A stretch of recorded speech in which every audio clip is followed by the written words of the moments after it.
Taigi, sveiki visi ir šiandien vėl aš. Šiandien tiesiog tema moterims. Mielos moteris. Aš tikiuosi, kad jūs mane išgirsit. Ir šiandien kalbėsiu apie tai, kad nereikia atidavinėti tiek daug. Labai svarbu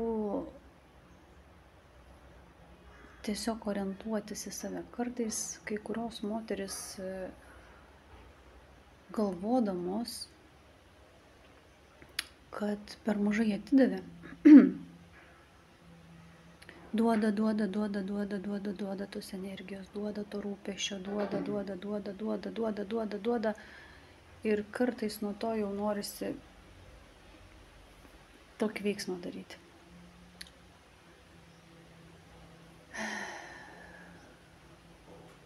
Kitas žmogus yra projekcija. Projekcija jūsų vidinio vaiko, kuriam galbūt kažko tai neužteko vaikystėje.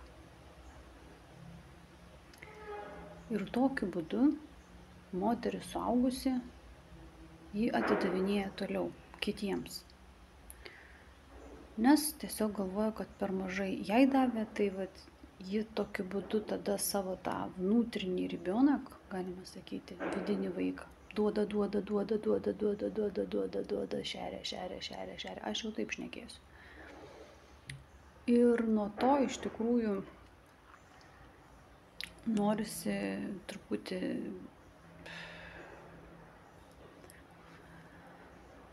Tai kiekvienas žmogus yra mūsų projekcija.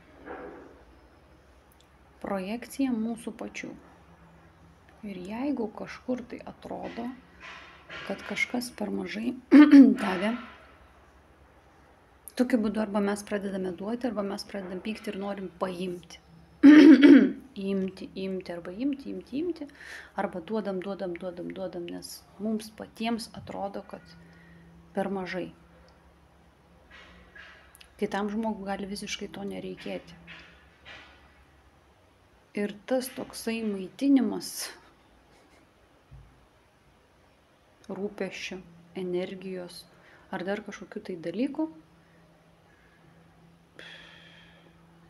iš esmės ne tai, kad ne tik neaugina žmogaus kito, bet jį netgi užmaitina tiek, kad tas žmogus nieko nebenori. Moteriška energija apskritai yra pasyvi energija.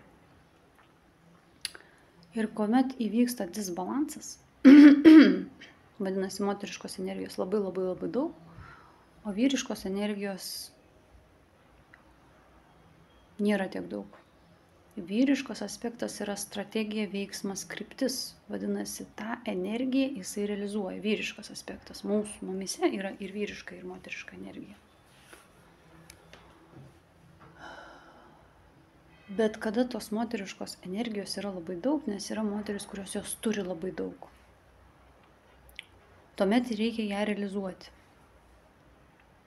Bet realizuoti ne į atidavimą kitiems, o realizuoti į savo kūrimą kažką tai. Realizaciją, kažkokius tai siekius, realizuoti norus, realizuoti idėjas kažkokias tai. Įgyti įrankių tą energiją realizuoti. Vyriškų aspektų. Kitu atveju, aišku, savaime suprantama, gali tai būti šalia vyras, kuris generuoja idėjas, generuoja moteris intenciją, moteris, kaip sakant, dalinasi tą moterišką energiją ir vyras tada ją realizuoja, jis pasikrauna nuo to, ne? Tada yra perduodama kitam vyrui, bet būna taip, kad moteris užmaitina vyrą. Vyras tada guli. Yra be galo daug energijos ir tai yra disbalansas. Tokiu atveju gali būti moteris toliau, jinai eina, daro, nes vis atrodo mažai, dar reikia, dar, duoda, visur atidavimai vyksta. tą energiją galima, pavyzdžiui, rūpinti savimi, nukreipti į savo moteriškumo skleidimą, vadinasi, rūpestis savimi, higiena, puoštis, prisižiūrėti, mylėti save. Iš tikrųjų tai yra labai svarbu, nors kai kur girdžiu sako, kad mylėti save tai čia kažkoks yra bullshitas ar dar kažkas, iš esmės tai nėra, tai meilė savo, tai yra higiena, rūpestis, priežiūra, namų ruoša, namų tvarka, šiaip tvarka. Ir iš esmės tada moteris spinduliuoja švarą, nes ji prižiūri, ta prasme, ji rūpinasi švara. Iš esmės, kaip išorėje, taip ir viduj. Jeigu išorėje bardakas, tai reiškia, tai yra atspindys tavęs paties.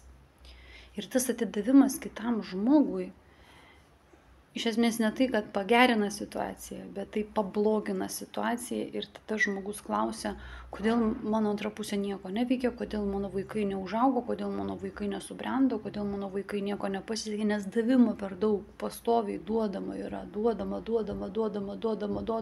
disbalansas. O jis guli, iškritę visi ir nieks nieko nebeturi jėgų nedaryti, nes moteriška energija, kaip ir aš sakau, yra pasyvumas. Kada jos yra labai daug, tada visi miega tokie iškritę. Todėl moterims tos, kurios turi daug energijos, generuokite ją, vadinasi, transformuokite ją, nes nusistovėjusi energija moteriška, energija, tai kaip dumblas. Kaip vanduo ir stovi vanduo, ne? Ir jisai tik tai davimas kažkoks vyksta. Tai žmogus įkrenta į tą vandenį, tą dumblą, išsimakaluoja ir daugiau nieko. Ir ta prasme, galima sakyti, išsipurvina, apsivalgo, prisivalgo ir dar kažkaip ten ir tada jau nebėra visiškai jausmas, lyg būtų murzinas. Todėl tą energiją reikia generuoti, su meile kurti. Ką bedarytum, tu su meile kuri. Vadinasi, gamini maistą, su meile gamini. Tvarkai namus, su meile tvarkai. Grindis plauni, su meile plauni. Tai generacija vyksta, transformacija tos moteriškos energijos, kokybės kitokia kokybė energija. Energijos kitokia kokybė. Yra skirtingų būdų, kaip generuoti energiją, vadinasi, moterišką energiją, paimkime daug moteriškos energijos, bet tarkime, moteris neturi vyriško aspekto kaip įrankio, ne? Tarkime, kad vyriškas aspektas, tas, kuris atsakingas už kryptį, realizaciją, strategiją, veiksmas, protas, ypatingai šitie momentai yra vyriško aspekto. Vadinasi, moteriai įgyti tos vyriškus aspektus. Verslumas, kažkokie tokie tam tikri momentai. Tai yra vyriški aspektai. Kryptis, strategija, veiksmas, darimas, kažką tai veikimas. Sportas, netgi vyriškas aspektas. Bėgimai visokie, tarkime, dar protiniam lygmenyje, kažkokios idėjos, strategijos, veiksmai, kažkokie tai judėjimas. Moteriška energija, jeigu jinai yra nejudinama, tai kaip ir aš minėjau, yra vanduo ir jisai stovi vanduo. Ilgainiui bėgant nejudinamas vanduo tampa drumzlinas, tampa dumbluotas, tampa visoks toks. Tai čia yra svarbu suvokti tos moteriškos energijos duotybę ir ją generuoti. Tarp kitko šiaip, kas domisi ir atsilaisvino tos energijos, būna netgi kažką tai prasisprendžia savo gyvenime ir atsirado energijos daug, iš karto realizuokite ją, neleiskite, kol ta energija nusistovės. Vadinasi, jeigu jūsų ta energija tik gulite, tarkime, nieko neveikite, gulite, pasyvumas, jūs negeneruojate jos, jinai vėlgi nusėda. Ir ta energija, nusėdusi energija, jinai tampa destruktyvi energija. Jinai negelbė, jinai priešingų atveju arba užmigdo žmogų visiškai, ta prasme, kad nieko neveikti ir tokiam būti, žodžiu, visiškai, arba tada ją reikia judinti, vadinasi, su ją daryti, kažką veikti, dirbti, tvarkytis, kažkur tai eiti, pasivaikščioti, grynas oras ir panašiai. Tai yra generacija tos energijos.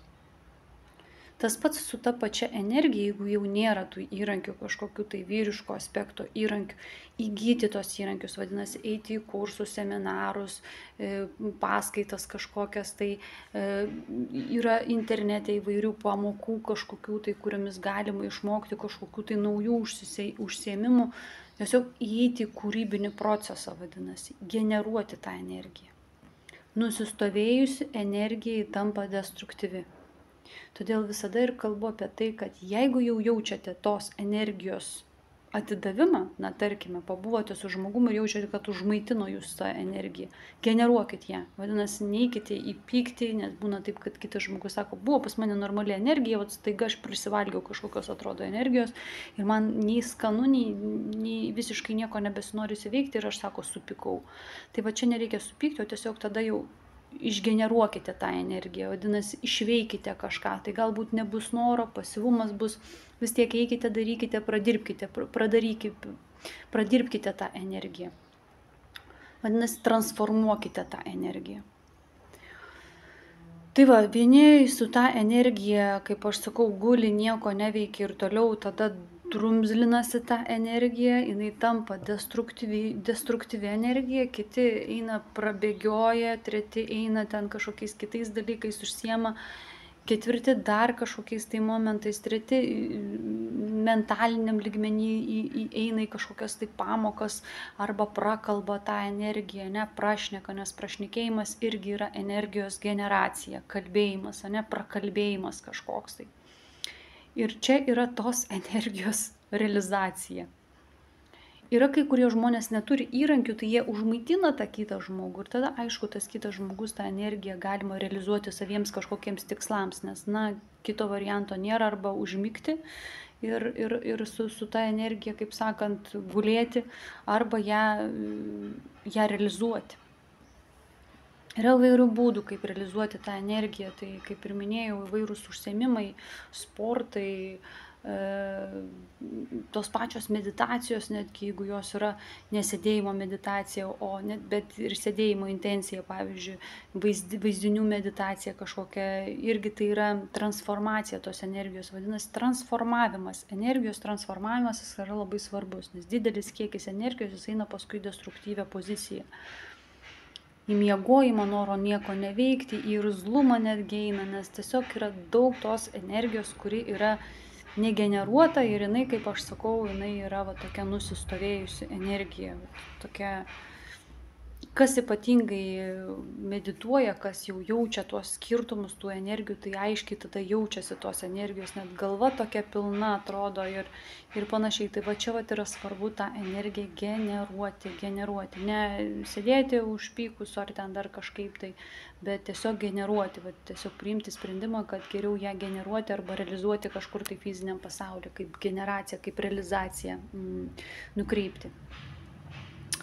Tai va, tai ir tas atidavimas, jeigu jau sutikote žmogų, kuris atiduoda labai daug ir jūs prisivalgote to, nors atrodo jau nebereikia, jau viskas, bet tiesiog kai kurie yra atidavinėtojai tos energijos, atidavinėja, ją tiesiog atiduoda, o kiti yra labiau priimantis tą energiją, ne? Tai su vienais vienaip gaunasi, su kitais kartais kitaip gaunasi. Tai jeigu jau taip nutiko, tai tiesiog išgeneruokite, ištransformuokite tą energiją. Pasivaikščiojimas netgi įvairūs momentai, kurie, tarkime, galėtų realizuoti tą energiją. Tai kaip ir minėjau, vyriškas aspektas yra atsakingas už energijos generaciją, vadinasi, realizaciją. Todėl, aišku, patartina išmokti moteriai atiduoti tos energijos ne per daug, suprasti, iki kur tos energijos galima atiduoti, o ne atidavinėti, bet, kaip aš sakau, kitų žmonių mes neišmokysim ar ten kažkaip tai nepapasakosim jiems tų teorijų ir panašiai, kol žmogus nepasiruošęs dar girdėti informacijos kažkokios tai ir panašiai, bet tiesiog funkcionuoja tokiu principu ir tai irgi viskas yra good, reikia to, o kitiems yra pamoka, ką daryti su tuo, kai taip nutinka. Vadinasi, ką daryti? Ne tai, kad supykti ar ten, bet kad vat, prisivalgiau kažko tai ir vat, nesmagiai ten, žodžiu, jaučiuosi ir puikiai atskiriu, kada ta energija yra tokia ir yra tokia energija. Tai tiesiog generuokite geriau ją, nes pyktis jisai tai būtent ir yra tos energijos pasekmė, nes jos yra labai daug, per daug ir žmogus, aišku, kai yra per daug, jis pradeda ir irzlus darytis ir dar kažkokie kiti momentai. Tai tiesiog generuoti, realizuoti tą energiją, realizuoti, iš karto paimkite ir realizuokite tą energiją. Ir labai svarbu ne su neigiamom emocijom. Vis tiek perleiskite per save tą energiją, vadinasi, su meile. Su meile, su teigiamom mintim. Nes ta energija, jinai gali ir kažkokių tai ir neigiamų minčių mesti, tokių, žodžiu, per didelis kiekis energijos jis savaime suprantama eina, kaip ir minėjau, į destruktyvią poziciją. Todėl vis tiek leiskite per save per teigiamą poziciją ir taip transformuokite tą energiją. Ką bedarytumėt su tą energiją, tiesiog veikite teigiamai. Jeigu puošiatės, ruošiatės kažką, žiūrėkite teigiamai. Kurkite ir transformuokite per teigiamą prizmę, vadinasi. Mūsų intencija, žmogaus intencija, tarkim, ne, tai būtent ir yra ta, kad jūs tiesiog perleidžiate per save su nuoširdumu, su atvirumu savo, su meile ir tokiu principu, žodžiu, tą energiją generuokite. Tai čia yra labai svarbus momentas. Kartais kai kur atsilaisvina tos energijos, būna netgi savirealizacijos keliu, ypatingai kas eina holotropiniais kvėpavimas arba šiaip kvėpavimais ar kažkokiam tai meditaciniam praktikom, kurios veda į sąmoningumą arba suvokimą kažkokių tai patirčių, būna atsilaisvina energijos kiekiai. Blokas atsilaisvina, energijos pliūpsnis atsilaisvina. Ir žmogus gali patirti kažkokį tai arba labai daug kažkokios tai smagios energijos, o kitą kartą būna, kad ir ta energija, kuri galbūt nėra labai pažįstama, bet nelabai yra priimtina, nelabai yra maloni. Visai būna. Yra, kurios mums energijos labiau priimtinos, yra, kurios mums nelabai priimtinos, visokių tų energijų yra, kaip ir emocijų yra visokių. Todėl ir dar kartą miniu, kad jeigu jau taip atsitiko, tai tiesiog transformuokite, generuokite į teigiamas mintis. Tik į teigiamus dalykus, kalbėkite teigiamai, žodžiu, jeigu kas nors pasakojatės, kalbatės ar taip toliau panašiai, vis tiek per teigiamą prizmę leiskite. Per teigiamus dalykus kurkite. Žodžiu, su ta energija kurkite gražius dalykus. Va taip tada tą energiją savyje transformuosite į kažką šviesaus, gražaus ir visai kitokios kokybės energiją.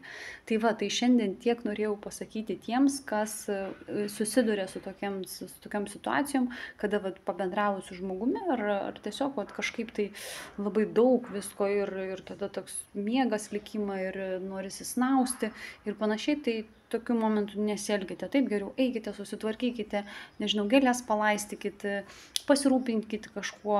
Tai darykite ne dėl to, kad reikia, o dėl to, kad tiesiog su meile generuokite tą energiją. Tai šiandien tiek, tada iki susitikimų.